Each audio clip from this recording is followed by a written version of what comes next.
শুভ সকাল এবং সবাইকে নমস্কার জানাই। আশা করি সবাই ভালো আছেন। আমি প্রতিদিন সকাল থেকে ঘুম থেকে ওঠার পর যেগুলো করি সেগুলো আজ আপনাদের সাথে শেয়ার করব বলে চলে এসেছি। তো আমি দেখুন এই যে প্রথমে ঘুম থেকে উঠলাম সকালে ঘুম থেকে উঠে তারপর আমার রূপসীকে বের করব। এই যে রূপসী বের হয়েছে, অর্ধেক জামা পরা আর অর্ধেক খোলা।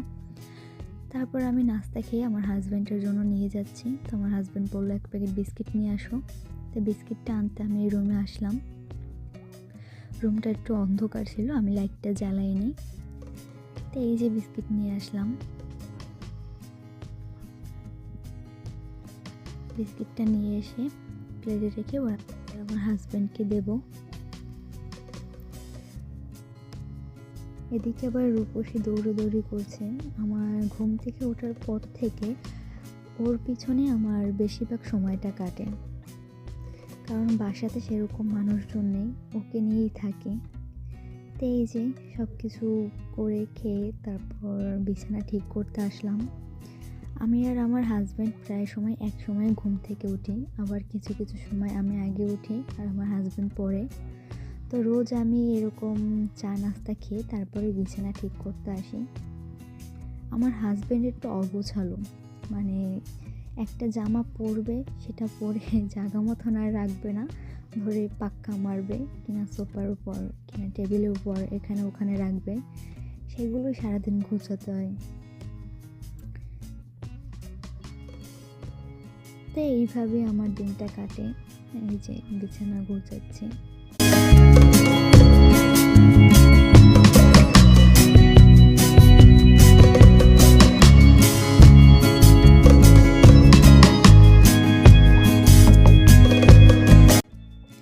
এরপর আমি চলে যাব রূপসীর রুমে। আমি রূপসীর রুমটা সবসময় পরিষ্কার রাখি বা প্রতিদিন পরিষ্কার করি, কারণ ওর যে লিটারে ও যে পটি করে সেই লিটারটা ও এখানে ওখানে ছড়িয়ে ছিটিয়ে রাখে। এই যে আবার এসে গিয়েছে। আমি যেখানে যাব সেখানেই ওকে যেতে হবে, আমি যা করব সেটাই ওকে করতে হবে। আমি তো ওকে আমার মেয়ের মতনই দেখি। ও আমার একটা মেয়ে, খুবই লক্ষ্মী বাট একটু দুষ্ট। এরপর আমি চলে আসব আমার সারাদিনের যে কাজ সেটা শেষ করে তারপর ফোন নিয়ে বসবো। সারাদিনে কোনো কাজ থাকে না আমার এটাই নিয়ম, এটাই করি আমি। আমার হাজব্যান্ড তো সারাদিন রাগারাগি করো, একটু ব্যায়াম করো, একটু হাঁটা চলা করো, কিন্তু আমি করি না, করতে ইচ্ছে করে না। সারাদিনে এইভাবে শুয়ে বসে থাকি, এভাবেই সময়টা কাটে। যেহেতু দুপুর হয়ে গিয়েছে তাই আমি এবার স্নান করে নেব।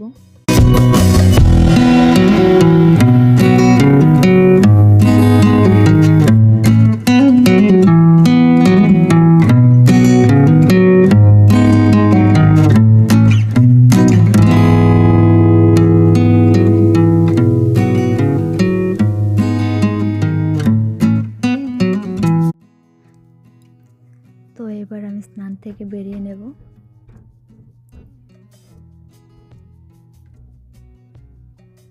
স্নান থেকে বেরিয়ে যেহেতু চুলে শ্যাম্পু করেছি, চাই চুলটা ভালো করে শুকিয়ে নেব, কারণ এই শীতের দিনে চুল ভিজে থাকলে একদমই ভালো লাগে না।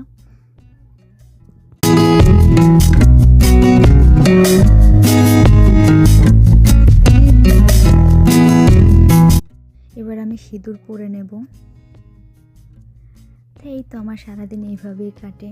দেরিতে ঘুম থেকে উঠি, রূপসীর পিছনে দৌড়াই, বিছানা গুছাই, এই এতটুকু পর্যন্তই আমার কাজ। আর যেহেতু আজকে ভাত খাবো না, ইচ্ছে করছে না, তাই সন্ধ্যাবেলা আবার আর এক রকমের শুরু হবে, চা খাবো, এটা করবো সেটা করবো। এই তো আমার মতন কে কে এরকম করেন সবাই জানাবেন। সবাই ভালো থাকবেন, সুস্থ থাকবেন। নমস্কার।